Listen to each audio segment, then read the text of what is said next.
I shaved. Okay, it shows off the double chin you have. Anyway, let me ask you an interesting question. How many Jews are there in the world? Less than 16 million. Okay.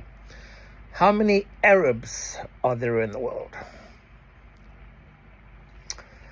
About 750 million. How many Muslims are there in the world? About 2 billion.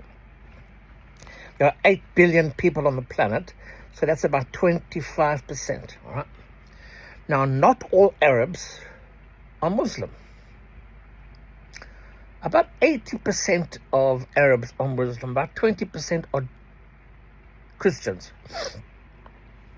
Now, the first century after Christ, so from 0 to 100, predominantly Jews became Christians. So the majority of Christians that came out of the first century were Jews, were ex-Jews. So now my question to you is this: why is the whole world against Israel? It's got nothing to do with Israel and everything to do with the Jews. Satan hates the Jews. Satan is using the governments of this world to intimidate and force Israel to not exist. Israel is the size of, apparently they say, New Hampshire or something, Long Island or something like that. It's a very small country, very small. So why?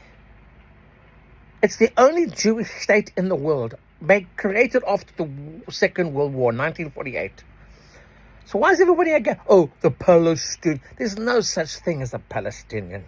Palestinians only came into existence in 1967 because they refused to accept the fact that every single time the world wanted to make two states, that so-called Palestinians, Yasser Arafat and those idiots, they refused to accept any consideration.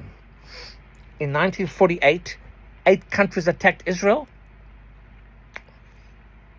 The Jews won. And they want more territory. 1967, the Arabs attacked. The Jews won back Jerusalem. They won the Golan Heights. They won the so-called West Bank. West Bank is west of Jordan, east of Jerusalem, which is actually Samaria and Judea. And they won all that back. According to international law, what is captured in war is given to the victor. So the West Bank, Gaza Strip, the Sinai, Golan Heights, all belong to Israel.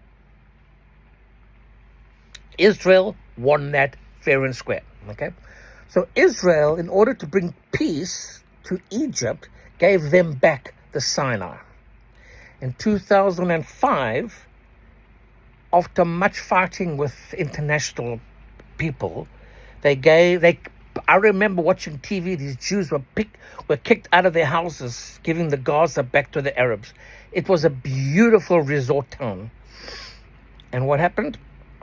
They destroyed it. All the billions of money given to the Gazans, billions, billions, they used to build underground tunnels. And what did they do with it? Nothing. All they did was launch bombs into Israel. Missiles. That's all they did. They've never done anything practical, anything worthwhile. All they want to do is kill the Jews. Sounds like someone else. Satan. You know, the Catholic Church believes that the Jews killed Jesus. The Bible clearly tells us that if Satan knew that Jesus was going to rise again from the dead, he would never have killed Jesus. So it's not the Jews that killed Jesus, it was Satan that killed Jesus. As according to God's plan, which he told in the beginning with Adam and Eve and Satan, he says, your seed. Okay, thank you very much. Okay, well, so we know that the war that's going on right now has got nothing to do with flesh and blood. It's all spiritual. It's all spiritual warfare against the Jewish nation, against the Jewish people. So people stop fighting with the Jews. They are God's people, Candace, you stupid bitch. The Jews are God's chosen people. And Tucker Carlson, the Jews are still God's chosen people. No, there's no such thing as replacement theology. God did not replace the church as God's chosen. We are the sons of Abraham, yes, but we are not God's chosen people. We are special people because we have a special right, because we have Jesus Christ in our lives. But no, the Jews are still God's chosen people because of Abraham. So, stop your nonsense and realize that we fight not against flesh and blood, but against principality and spiritual in heavenly places. The war against us is against the devil, Satan. And he loses. He knows he loses. He knows the end. He loses.